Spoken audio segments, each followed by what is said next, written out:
마태복음 25장 14절부터 30절 말씀 보겠습니다.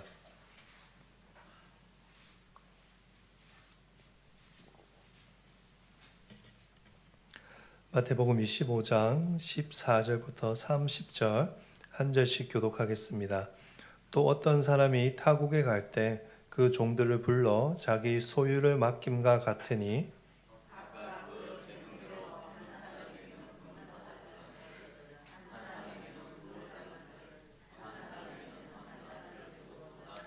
다섯 달란트 받은 자는 바로 가서 그것으로 장사하여 또 다섯 달란트를 남기고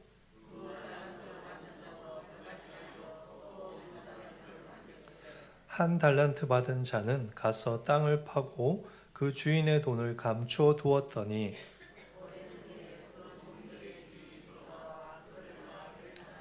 다섯 달란트 받았던 자는 다섯 달란트를 더 가지고 와서 이르되 주인이여 내게 다섯 달란트를 주셨는데 보소서 내가 또 다섯 달란트를 남겼나이다.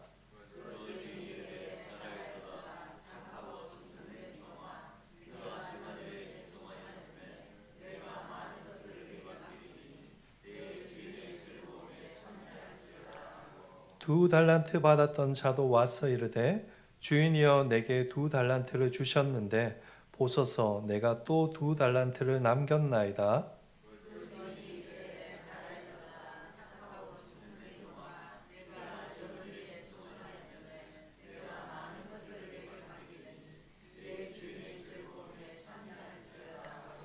한 달란트 받았던 자는 와서 이르되 주인이여 당신은 굳은 사람이라 심지 않은 데서 거두고 해치지 않은 데서 모으는 줄을 내가 알았으므로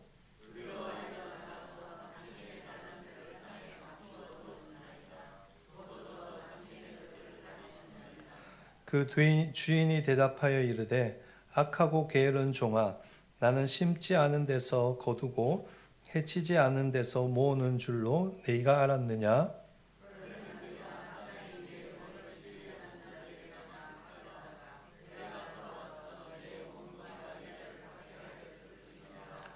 그에게 한 달란트를 빼앗아 열 달란트 가진 자에게 주라.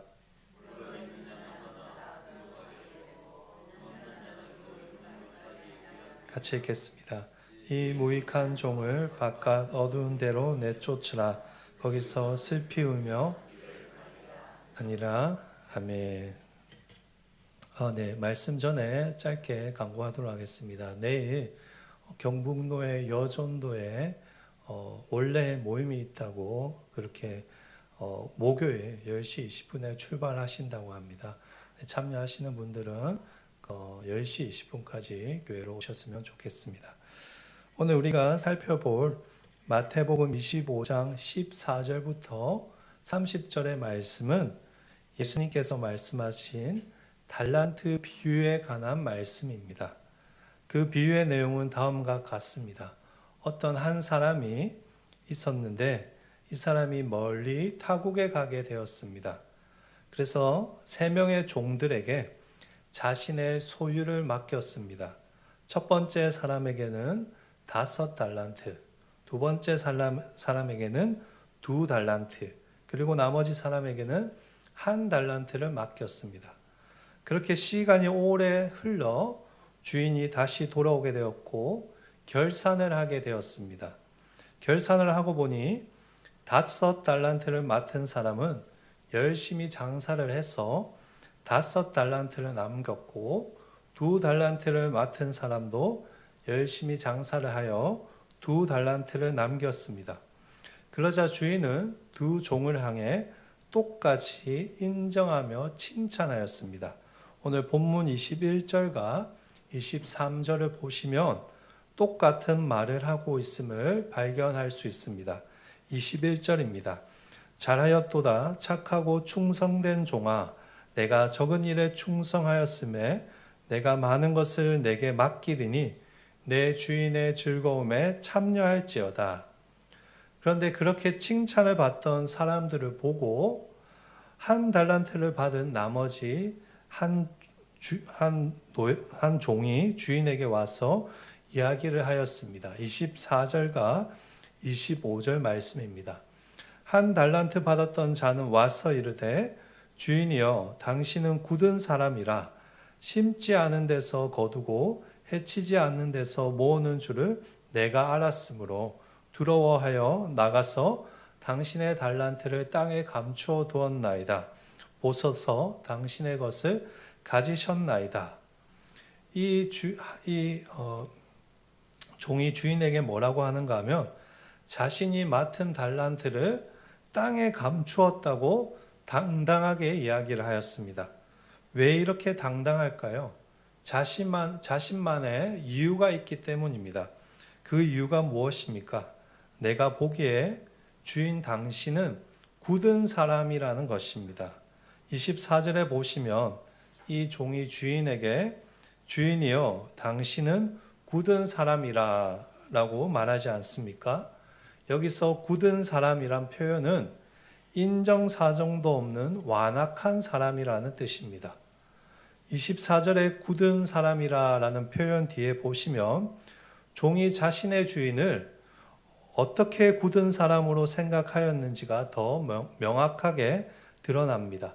심지 않는 데서 거두는 사람, 해치지 않는 데서 모으는 사람, 즉 자신이 농사도 짓지 않고 일도 하지 않으면서 남의 것을 빼앗아 거두는 그런 사람으로 생각하였다는 말입니다. 그러므로 이 종이 달란트를 땅에 묻어놓은 진짜 이유는 무엇인가 하면 주인에 대해서 완전히 오해하였기 때문입니다. 이 종은 주인이 남의 것을 빼앗아 가버리는 불량배 같은 존재로 생각하였습니다. 그는 주인이 자신에게 왜 달란트를 맡겼는지 생각하지 못하고 주인을 몰라보아도 단단히 몰라보았습니다. 오히려 자신의 기준에서 주인을 함부로 평가하고 판단하였던 것입니다. 오늘 본문에 등장하는 이 달란트는 매우 큰 액수의 돈입니다. 1달란트가 6천 데나리온쯤 되니까 1데나리온이 당시 노동자의 하루 품삯이었으니 오늘날 화폐로 계산하자면 노동자의 일당을 적게 잡아서 10만 원으로 계산해도 하나로 6억 정도 되는 큰 돈입니다. 따라서 우리가 좀 더 이해하기 쉽게 오늘날 화폐 단위로 바꾸어서 표현하자면 첫 번째 종에게는 30억을 맡겼고 두 번째 종에게는 12억을 맡겼고 세 번째 종에게는 6억을 맡긴 것이라고 할 수 있습니다. 제가 왜 굳이 이렇게 금액으로 바꾸어서 말씀을 드리는가 하면 이 돈을 맡겼다는 것이 무슨 의미인가 생각해 보자는 것입니다. 여러분은 누군가에게 10억이 넘는 돈을 아무렇지 않게 믿고 맡길 수 있으십니까? 요즘이야 은행이 있으니까 돈을 믿고 맡길 수 있지만 그런 전산 시스템이 전혀 없던 옛날에는 정말로 믿을 수 있는 사람에게만 자신의 돈을 맡길 수 있었을 것입니다. 그런 면에서 오늘 이 주인이 자신의 종들에게 달란트를 맡겼다는 것은 사실상 어떤 의미를 가지는가 하면 자신의 종들을 아주 신뢰하고 믿었다는 것을 의미합니다. 그런데 이 한 달란트 받은 종은 어떻습니까? 주인이 자신을 그렇게 믿어준 것과 반대로 자신의 주인을 불신하였습니다. 주인이 자신의 것을 빼앗아 갈까봐 두려워하였습니다. 그래서 주인의 신뢰를 저버리고 그것을 땅에 묻어버린 것입니다. 결국 이 종은 어떻게 됩니까? 밀어나고 악한 종이라고 책망을 받고 가진 것까지 다 빼앗겨서 쫓겨나게 됩니다. 28절부터 30절이 그 내용입니다. 이처럼 주인을 오해하고 신뢰하지 못하고 자기에게 준 것을 땅에 묻어버리는 인생의 결말은 주인에게서 책망받고 쫓겨나는 것이었습니다. 이것이 오늘 우리가 살펴보는 달란트 비유의 내용입니다. 그렇다면 예수님께서 왜 이 비유를 말씀하시는 것일까요? 간단합니다. 오늘 본문에 등장하는 미련하고 악한 종처럼 살지 말라고 이 말씀을 주시는 것입니다. 오늘은 얼마나 많은 사람들이 이 미련하고 악한 종처럼 예수를 믿는지 모릅니다. 은혜로 예수님 믿고 세례도 받고 신앙생활까지 하지만 하나님께서 주신 달란트들을 땅 깊은 곳에 묻어버리고 사명과는 전혀 상관없는 나의 인생을 살아갑니다. 주일 예배 시작하고 5분 뒤에 와서 참여하고 축도가 끝나기 전에 예배당에서 나갑니다. 그러고 신앙생활을 한다고 합니다. 일주일 내내 하나님과 전혀 없는 삶을 살아갑니다. 하나님이 주신 달란트로 예수 믿는 자답게 살아가는 것에는 별로 관심이 없습니다. 내가 열심히 해도 예수님이 다 영광 받으시고 나는 남는 것도 없겠지. 열심히 말씀대로 살면 뭐해? 예수님만 좋은 일 시키는 거고 내 삶이 좋아지는 게 뭐가 있어? 그렇게 자신의 기준에서 예수님을 마음대로 오해하고 자기 마음대로 믿는 것입니다. 그러나 이것은 오늘 본문에 나오는 미련하고 악한 종이 되는 지름길입니다. 우리 예수님께서 십자가에 죽으신 것은 그저 우리에게 예수 믿고 천국 가도록 해주시기 위해서 죽으신 것이 아닙니다. 왜 예수님께서 우리의 옛사람을 죽이시고 우리에게 새 사람을 주셨습니까? 사명을 감당하여야 하기 때문입니다. 새 사람을 주심으로써 이제 이 땅에서 어떻게 살라는 것입니까?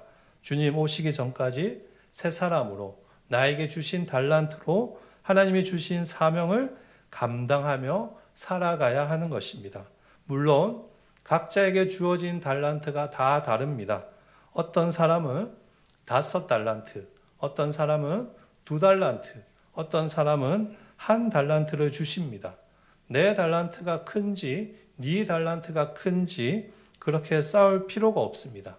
오늘 본문 15절 앞부분에 기록된 것과 같이 각각 재능대로 달란트를 맡기셨습니다. 각자가 감당할 수 있을 정도로 하나님이 달란트를 주셨다는 것입니다. 하나님께서 우리의 사정을 다 아시고 우리에게 필요한 달란트를 주셨습니다. 왜 주셨습니까? 신뢰하니까 주셨습니다. 신뢰하지 않는데 누가 10억, 20억을 맡깁니까? 신뢰하셔서 우리에게 달란트를 주신 것입니다. 하나님의 자녀로서 우리를 구원하시고 우리에게 이 땅에서 사명을 이루어 갈 수 있도록 달란트를 믿고 맡기신 것입니다. 그런데 그 사명에는 관심이 없고 예수님에 대해서 자기 마음대로 생각하고 믿고 그래서 그 달란트를 땅에 묻어버리는 것입니다. 사랑하는 성도 여러분, 그러면 안 됩니다. 우리의 주인 되신 예수님께서는 반드시 다시 돌아오실 것이고 정산을 하는 그때가 있다는 사실을 잊지 마시기를 바랍니다. 오늘 우리가 읽은 말씀의 앞뒤를 자세히 보십시오. 24장부터 쭉 보시면 아시겠지만 오늘 말씀은 마지막 때에 대한 말씀의 문맥 가운데 있는 비유입니다. 마태복음 23장 바로 앞에 마태복음 24장 13절을 함께 읽도록 하겠습니다. 같이 읽겠습니다. 그런즉 깨어 있으라 너희는 그날과 그때를 알지 못하느니라. 그래서 사실 오늘 말씀에서 주인이 돌아오는 것이 가장 핵심적인 요소입니다. 안 돌아오지 않습니다. 주인은 반드시 돌아옵니다. 우리 예수님은 반드시 이 땅에 다시 오십니다. 그때 우리가 어떤 모습으로 예수님 앞에 서야 하겠습니까? 하나님께서 주신 달란트로 사명을 잘 감당하여서 칭찬받는 복된 인생이 되어야 하겠습니까? 아니면 1달란트 받은 자처럼 하나님을 불신하고 주신 달란트도 땅에 묻어버리는 그런 인생을 살아야 하겠습니까? 사랑하는 성도 여러분, 예수님께서는 우리에게 많은 것을 요구하시지 않습니다. 오늘 본문에 보시면 5달란트 받은 종이 5달란트를, 2달란트 받은 종이 2달란트를 남겼다고 기록하고 있습니다. 5달란트 받은 사람이 열심히 해서 4배인 20달란트를 남겼다라고 기록하지 않고 2달란트를 받은 사람이 열심히 해서 5배인 10달란트를 남겼다고 하지 않았습니다. 딱 받은 만큼 남겼다라고 이야기하고 있습니다. 이것은 예수님께서 의도적으로 일부러 그렇게 이야기하시는 것입니다. 왜요? 많이 남기는 것이 예수님의 목적이 아니라는 것입니다. 맡기신 만큼만 잘 감당하여도 잘했다는 것입니다. 사회 모든 사람들에게 인정받고 누구에게나 자랑할 만한 업적을 남기고 교회가 갑자기 30배로 부흥하고 그런 것 하지 않아도 괜찮다라는 말입니다. 오늘 본문을 보십시오. 주신 달란트만큼만 남겨도 이 주인이 착하고 충성된 종이라고 칭찬하고 있습니다. 사랑하는 성도 여러분, 우리 예수님은 굳은 사람이 아닙니다. 우리 예수님은 어떤 분이십니까? 충성스럽게 사명을 감당할 때 칭찬하시고 복 주시는 분이십니다. 5달란트와 2달란트 남긴 자들에게 주인이 뭐라고 합니까? 더 많은 것을 맡기겠다고 약속하십니다. 빼앗는 분이 아니라 더 많이 주시는 분이십니다. 우리의 주인이신 예수님은 우리가 열심히 사명을 감당할 때 더 많은 복을 주시는 은혜의 하나님이십니다. 그러니 그 사실을 믿고 이제부터 사명을 다시 잘 감당할 수 있는 복된 인생 되시기를 축복합니다. 내 삶의 현장에서 그곳이 가정이든 그곳이 직장이든 그곳이 교회이든 그곳이 어느 곳이든 하나님께서 나를 부르신 그곳에서 사명을 감당하고 예수 믿는 자답게 살라고 달란트를 주셨습니다. 우리는 사명자들입니다. 생명이 있으니까 그냥 사는 것이 아니라 사명을 위해 사는 사람들입니다. 혹시나 지금 내 삶이 오늘 본문에 밀어난 종처럼 주인이 왜 달란트를 맡겼는지 생각하지 못하고 주신 달란트를 그대로 땅속에 묻어버리는 그런 인생을 살고 계십니까? 혹시나 하나님이 주신 달란트에 불평불만하고 하나님이 주신 사명을 살아내는 것에는 전혀 관심이 없는 인생을 살고 계십니까? 그렇다면 오늘 이 시가 우리가 주님의 십자가 앞에서 회개하기를 원합니다. 하나님, 제가 사명을 잃어버리고 그냥 세워라 내워라 하며 살았습니다. 하나님이 주신 사명의 길을 외면하고 다른 길로 걸어가고 있었습니다. 용서하여 주시옵소서. 그렇게 우리가 다시 한번 주님 앞에 우리의 안일한 모습을 놓고 회개하기를 원합니다. 또한 오늘 말씀을 붙잡고 예수 안에서 새 사람으로 사명자로 살게 해달라고 우리 뜨겁게 기도하기를 소망합니다.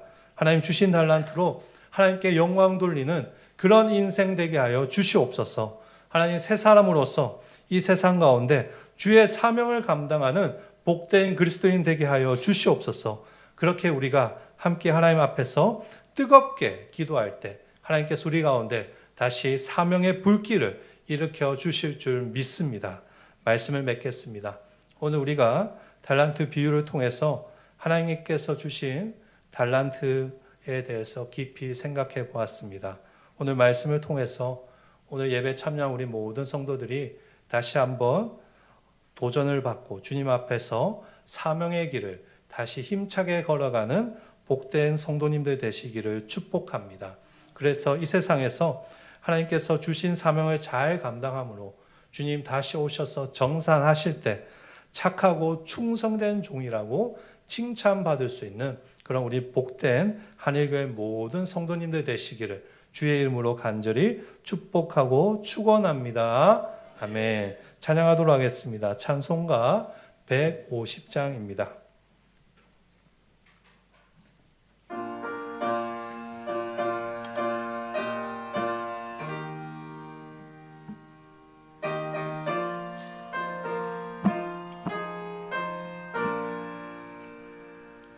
갈보리 산 위에 십자가 섰으니 주가 고난을 당한 표라. 험한 십자가를 내가 사랑함은 주가 보혈을 흘림이라. 최후 승리를 얻기까지 주의 주의 십자가 사랑하리. 빛난 면류관 받기까지 험한 십자가 붙들겠네. 멸시천대 받은 주의 십자가에 나의 마음이 끌리도다. 귀한 어린 양이 세상 죄를 지고 험한 십자가 지셨도다. 최후 승리를 얻기까지 주의 십자가 사랑하리. 빛난 면류관 받기까지 험한 십자가 붙들겠네. 험한 십자가에 주가 흘린 피를 믿는 마음으로 바라보니 나를 용서하고 내 죄 사하시려 주가 흘리신 보혈이라. 최후 승리를 얻기까지 주의 십자가 사랑하리. 빛난 면류관 받기까지 험한 십자가 붙들겠네. 주님 예비하신 나의 보장집에 나를 부르실 그날에는 영광 중에 계신 우리 주와 함께 내가 죽도록 충성하리. 최후 승리를 얻기까지 주의 십자가 사랑하리. 빛난 면류관 받기까지 험한 십자가 붙들겠네. 우리 시간 오늘 말씀 붙들고 함께 기도했으면 좋겠습니다. 계속 반주해 주시고요. 네, 사명자답게 살지 못한 죄를 주님 용서하여 주시옵소서. 나에게 주신 달란트를 가볍게 여기고 묻어버린 죄를 주님 용서하여 주시옵소서. 감사하지 않고 불평 원망하던 죄를 주님 용서하여 주시옵소서. 나 자신에게만 집중하던 주님 그 죄를 용서하여 주시옵소서라고 우리 시간 우리의 모습을 놓고 함께 기도함으로 나아가도록 하겠습니다. 기도하겠습니다.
두 번째로 우리 또 계속해서 기도했으면 좋겠습니다. 하나님, 사명자의 길을 걸어가게 하여 주시옵소서.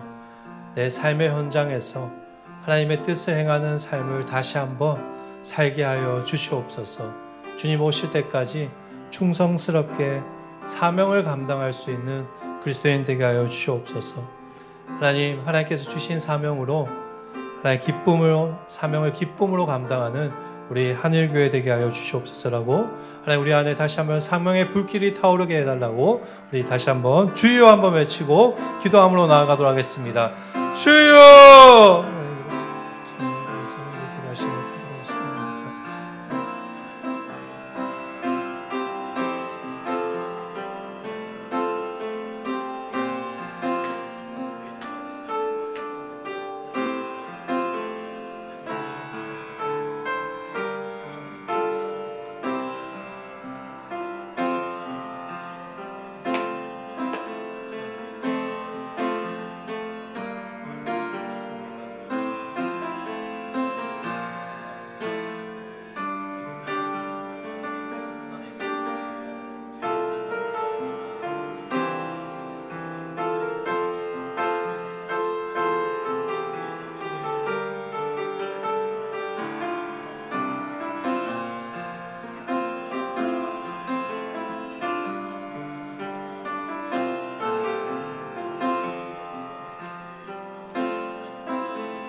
주님, 십자가의 은혜로 새 사람이 되었는데도 여전히 주님께서 주신 사명의 길을 걷지 못하고 외면하고 있는 우리의 죄를 고백합니다. 예수님을 섬기지 못하고 나의 욕망과 나의 생각 때문에 혹시나 우리가 잘못된 길로 가고 있다면 이 시간 주님 불쌍히 여겨주시고 용서하여 주시옵소서. 하나님의 뜻을 행한다 하면서도 하나님을 온전히 따르지 못하고 내 잘못과 생각을 따라 살았던 우리들을 용서하여 주시옵소서. 다시 우리 안에 사명이 불타오르기를 원합니다. 예수 믿는 자로서 불러주셨다는 사실이 다시 우리의 가슴을 뜨겁게 하여 주시옵소서. 불쌍히 여겨주시고 우리 안에 은혜 주셔서 내 삶의 현장에서 가정이든 학교든 직장이든 어느 곳이든 십자가 다시 한번 지고 묵묵히 주님의 길을 걸어갈 수 있는 은혜를 허락하여 주시옵소서. 감사하며 살아계신 예수님의 이름으로 기도드립니다.